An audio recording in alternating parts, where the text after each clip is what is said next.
We are Lisa and Paul, a European couple backpacking through Africa, and Zambia marks our 8th country on this 10-month journey from Cairo to Cape Town.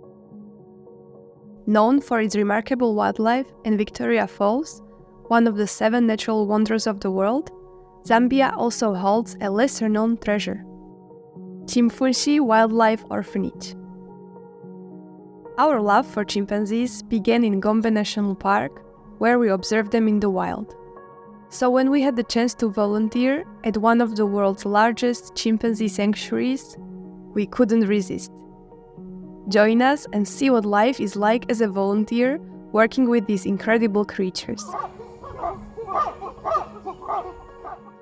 Good morning. Good morning. It's a bus journey starter pack, coffee, chapatis, and good mood. After a 9-hour bus ride from Lusaka to Chingola, our first stop is a local hospital for a mandatory tuberculosis test, followed by a trip to the supermarket for supplies for a 2-week stay at this remote sanctuary. For the last stretch, Noé, the volunteer manager, is coming to pick us up. We just arrived in Chimfunshi, that's a chimpanzee sanctuary in northern Zambia. And yeah, it's a proper village here that we've been welcomed by Noé's guy in charge. And he's gonna brief us now, so we're gonna understand a bit more how we can help and what we can do for these next 2 weeks. But first, Let's eat. and coffee. Our volunteering with the chimpanzees doesn't start right away. Precautions are necessary. So this morning we had to go to the clinic to get tested for HIV, and we also did a tuberculosis test at the hospital just before coming, so we're still waiting for the results. And these are the 2 tests that we need to go with chimps to avoid any spreading of disease. Since chimps share 98% of their DNA with humans, it's critical to ensure we don't transmit any illnesses, so we completed some extra tests and began a 3-day quarantine. While waiting, we learned more about the sanctuary and its work that focuses on much more than just wildlife conservation. For example, today we are setting up a computer room at the Twampane Community School, which was founded in 2011 by Chimfunshi.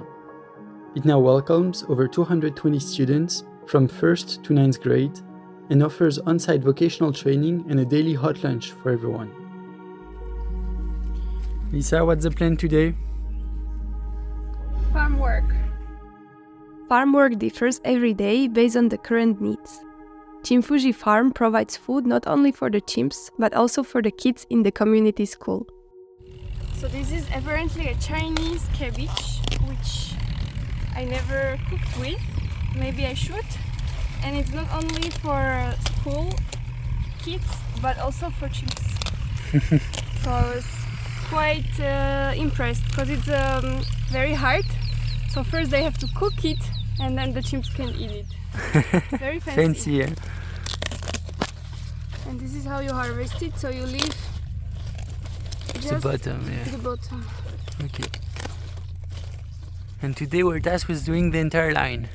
It's not too much. So we just picked up 120 bunch of Chinese cabbage. And 20 normal cabbage. And right now they're heading to the school because the kids have to have lunch at 12 and they're gonna eat that. They eat so fresh. It's hard work, and after hours on the farm, harvesting and weeding, we are saved by the rain. After 3 days, our quarantine is over and we finally get to meet the chimps. With over 150 chimpanzees, Chimfunshi is world leader in chimpanzee rescue and care. Well, first day volunteering with the chimps, we helped with the feeding and cleaning of the rooms. It's been amazing. So basically there is a new procedure to make it more interesting and hard for the chimps to get the food. So we were throwing the vegetables all over the place and they had to go search for it. So we've seen chimps in Gombe, but this is many of them at the same place. They have some babies here as well, and wow, it's an experience that I cannot compare to anything else. Really, really cool.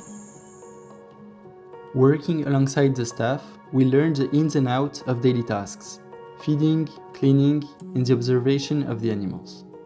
Feeding happens twice a day, and there's a variety of fruits, vegetables, and even cooked meals to prepare.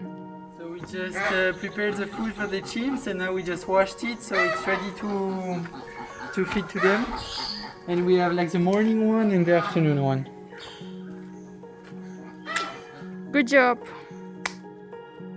In the wild, chimpanzees spend around 40% of their time searching for the food. So to mimic their natural foraging behavior, food is scattered and served at different times of the day.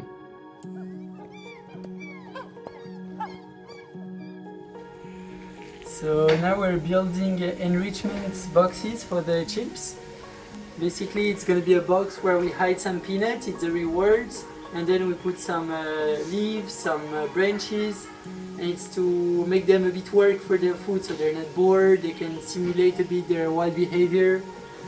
And yeah, that's pretty fun. Let's build it. We are also tasked with building and distributing enrichments. Some chimps are separated from the bigger group, for example because they have been on a treatment or they are sick. Enrichment programs keep them occupied, and these puzzles help to stimulate their minds. Chimfunshi is more than a sanctuary. It's a global community working towards a shared mission. We've met incredible people, researchers, volunteers, and staff who are deeply committed to wildlife conservation. Our free time is spent bonding over the board games, barbecues, and sunset rides. This place has a rich history, rooted in the dedication of Dave and Sheila Siddle, who started Chimfunshi over 40 years ago in their family house. Chimpanzees that found their second home here were rescued from animal traffickers or people who couldn't keep them anymore as their pets. Sheila's dream was for every chimp rescued from all over the world to live in the largest, most natural enclosures possible. By the end of the week, we are finally meeting Sylvia, daughter of the founders, who still lives here and continues her parents' work. We're in Chimfunshi at the orphanage, and in this very house, there was a hippo like living freely, and he was fed. Just here. Just here. Volunteering at Chimfunshi has changed us.